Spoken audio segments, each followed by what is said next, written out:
Thank you. So I have I've heard head, hands, and heart at least twice in the morning. And what would you feel like if I were to tell you that sustainable architecture also deals with head, heart, and hands, and yet something more? I'm here to talk about uh, what the brochure says sustainable architecture, but actually what I prefer to call integral architecture, an architecture that mimics the way we humans are and the way that we proceed with our lives. So clearly, we have hands, and that is the physical aspect, our body. Uh, we use it as an instrument given to us by higher powers to uh, manipulate the world around us.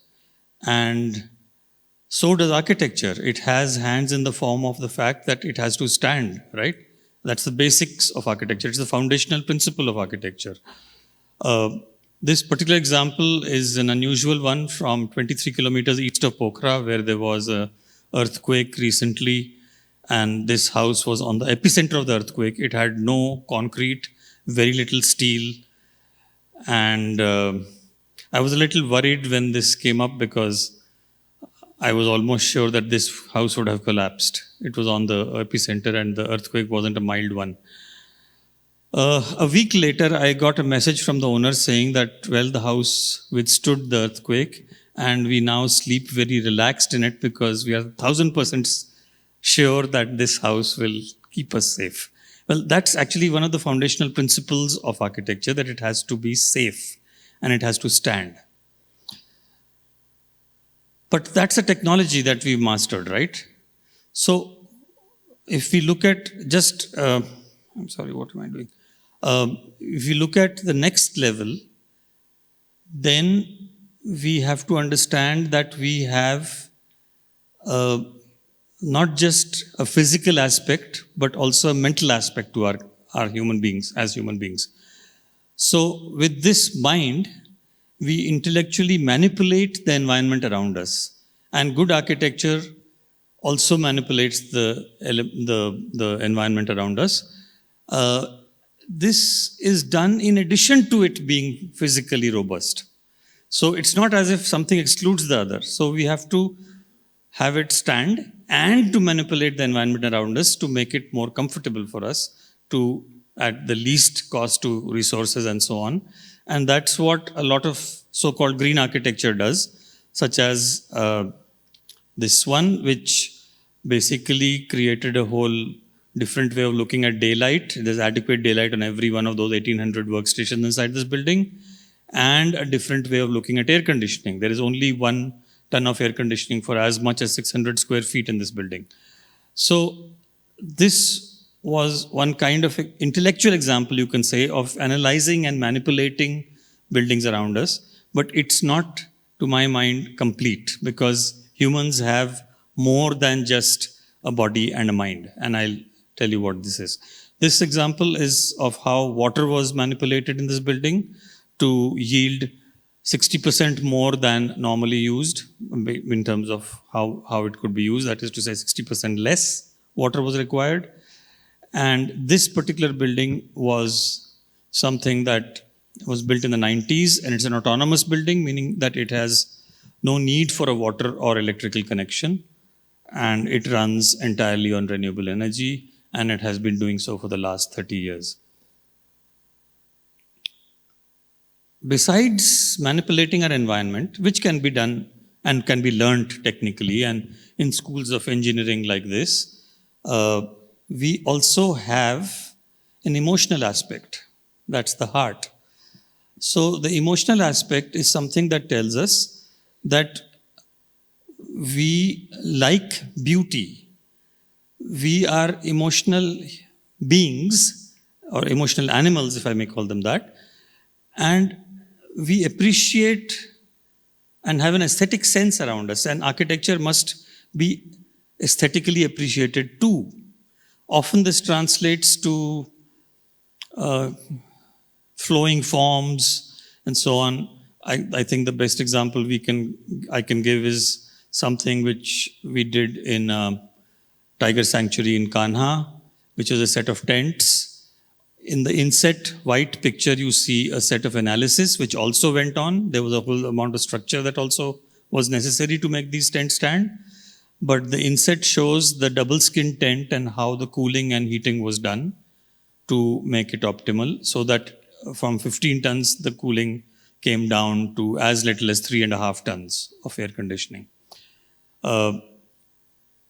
And besides just being emotional, besides just being, I mean, we've got the head and heart and hands now, not in that order.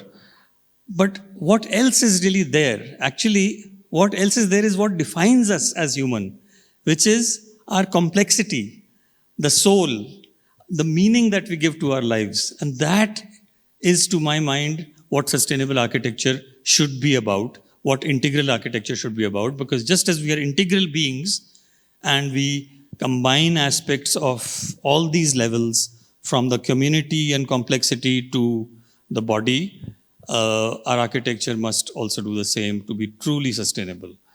And this is the kind of result. We know that certain kinds of earth buildings can be justified on code, that is to say, they can be justified at the level of body, they can have strength of a known engineering kind, and they can be poetic, lyrical, but they also should have meaning. So, for example, if we do something like building in bamboo and earth in the middle of a reserve forest in central India, that is truly meaningful because it provides jobs, it connects with the community, it provides training, and so on and so forth. So there is a whole deeper embedding of that architecture within the community that is easily missed by people who are only working at the physical level and the level of analysis. This is the manipulation of space.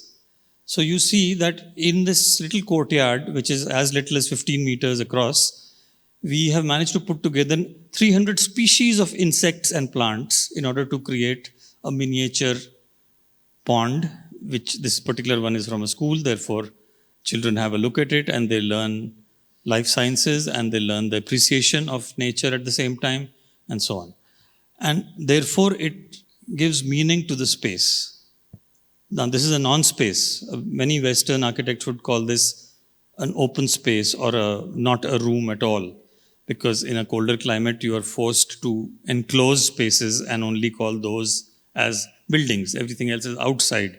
Yet, in our climate, we know that courtyards can be amazing places to discover the joys of nature again. The same, why has it got stuck there? Okay. The same institution also happens to have this tree around which the children meditate. I'm afraid I can't show you a picture with the children because there is a security problem about photographing children in schools. But the same children can sit around this tree and tell stories. This little moat around the tree is filled with water. And so this truly creates a very meaningful space as opposed to the classroom, which incidentally this particular school has none. I need to talk one more aspect of complexity, which goes to what my previous speaker has said, and that is about community. Now, when we come to community, we find that we can actually, in a very meaningful and easy way, encode all the ideas of a large number of people, which includes not just specialists designing the building, but also of people in the community who will use the building. In this case, 30 parents of various children who will use a village school, which they are designing, to, in a very deep way, affect the design of their school and to partake in the exercise of designing their own architecture, as it were. And this makes for automatically sustainable architecture. It's a very lazy and easy way for us architects to actually design good buildings and be totally owned by the community around. So just as community care is essential to healthcare, I feel community involvement is essential to good architecture as well. And architecture is for the community, and therefore it should be by the community. And this is, I'm not going to be able to show you a result of what came out of that meeting, but this is another way of looking at it, which is that when you make this more technical, what you discover is that architecture becomes living. Now, this is a DNA of a piece of architecture, which happens to be a campus of 15,000 people. So this is the DNA, which is in the form of a stock and flow diagram. So you have lots of stocks and lots of flows. And the interesting thing is that if you had the time to, and if I had the time to explain it to you in detail enough, everything affects everything else. So shortage of rain will somewhere change the way you walk to work in this particular campus. Isn't that amazing? But that's how it is in the human body too. Anything that goes wrong in any part of our body affects every other part of that body. And that is really something that we need to appreciate when we look at sustainable architecture, that it has to be a living entity.